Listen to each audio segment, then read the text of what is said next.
In December 1993, former bodyguards of Bill Clinton came forward with detailed information regarding the governor's sexual encounters with a number of women. Larry Patterson and Roger Perry, both veteran Arkansas troopers, boldly spoke on the record. Two other troopers who initially spoke off the record were later identified as Danny Ferguson and Ronnie Anderson. In April 1994, a fifth trooper, L.D. Brown, came forward and corroborated their stories, adding that Clinton's sexual partners numbered over 100 during the period he was employed by the governor. The trooper's official duties included approaching women to obtain their phone numbers for Clinton, driving him to rendezvous points in state vehicles, guarding him during sexual encounters, securing hotel rooms, and lying to Hillary about his whereabouts. Phone logs and other corroborating evidence fully back these reports. I saw on several occasions Bill Clinton engaging in sexual acts while I was either blocking the road or working security at the governor's mansion. I saw them with my own eyes take place. So it's not a rumor, it is firsthand. The entire conversation inside a vehicle in a 2-hour drive from one point to another would be totally about sex and women or jokes. He would actually ask people how they performed oral sex on women in cars. I'd been in that conversation. He would ask if you had ever had 2 to 3 women at one time in one bed.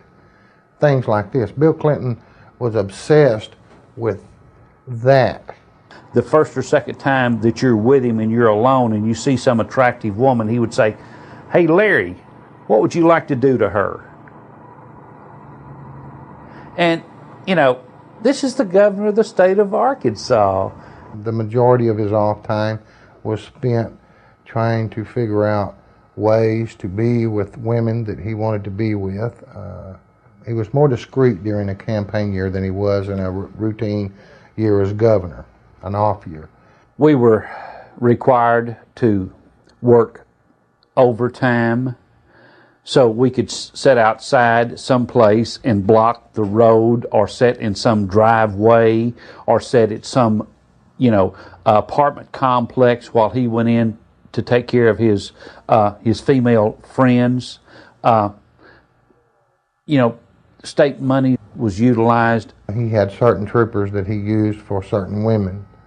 And Larry Patterson and Danny Ferguson were used for 2 women in particular.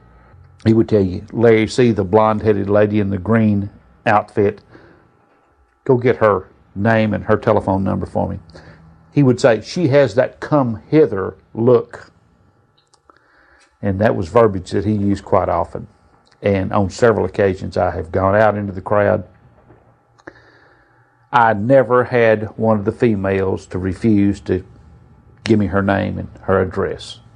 On one occasion, it was a Christmas parade of 1989 in a small town in northeast Arkansas.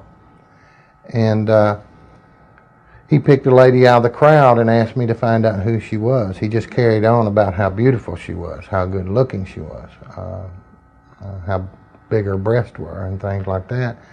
And I found out that she was interested in a state job. And she gave me her name and number, and I said, "Well, maybe the governor will call you, or can I call you?" And when we got in the car, I gave the governor her name with her phone number, and I said, "You'll like this, she's interested in a state job." And he said, "Oh, good, good, good, good, good." The next time I saw that lady, she was working for Bill Clinton in his presidential campaign the night he announced his candidacy for president. I was told by Bill Clinton that this was part of my job, to keep people from finding out about his affairs. Most of the women that Bill Clinton had sexual affairs with were well taken care of. They have good jobs, or their husbands ended up with good jobs. They were well taken care of, and the actual time spent trying to cover up these affairs while he was governor was nothing like it was when he announced that he was running for president.